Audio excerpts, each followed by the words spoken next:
Jurgen. Sigurado ko kasi gusto mo yung ginagawa ng budget. Naloko. Dahil worry naman nangyari yan.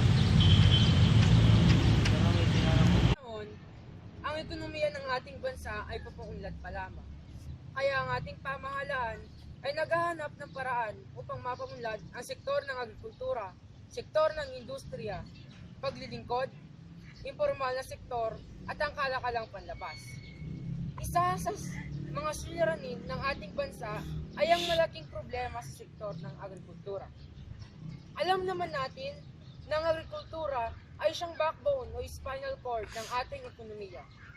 Dahil sa agrikultura, tayo kumukuha ng mga ilaw na materyales na siyang ipinoproseso ng industriya upang mapunta sa paglilingkod.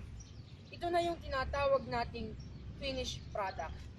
Sa makatuwid, kailangan nating ingatan ang agrikultura upang mapadali ang pagsasaka ng mga magsasaka sa iba't ibang pulo ng ating bansa. Natin sa sektor ng agrikultura. Ang nakukuha natin sa sektor ng agrikultura ay ang mga ilaw na material gaya ng palay, nyug at marami pang iba na siyang idadala sa sektor ng industriya upang maiproseso at mapakinabangan ng mga mamamayan. Gaano ba kalawak ang taniman ng palay, gulay at prutas sa ating bansa? Ang taniman ng gulay, palay at prutas sa ating bansa ay umihigit ng 1/4 ng lupain sa ating bansa. Kaya ang Pilipinas ay mayaman sa palay, gulay, gaya ng sibuyas at marami pang iba. Bilis at kabagal ang produksyon sa agrikultura.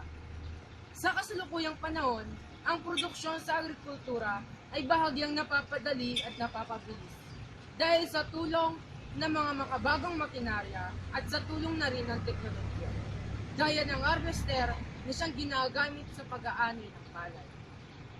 Ang mga magsasaka, nilulugi ang mga magsasaka dahil sa illegal na gawain sa ating bansa, gaya ng illegal production at madalas pag-import ng mga produkto gaya ng imported na sibuyas, bigas at marami pang iba.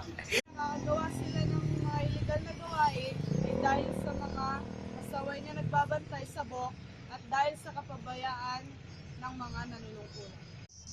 Yan ang dahilan kaya bumabagsak ang sektor ng agrikultura. Kaya ang dapat nating gawin ay Makialam, makinig, Magplano, magsiguro at higit sa lahat ay pahalagahan at paunlarin ang sektor ng agrikultura.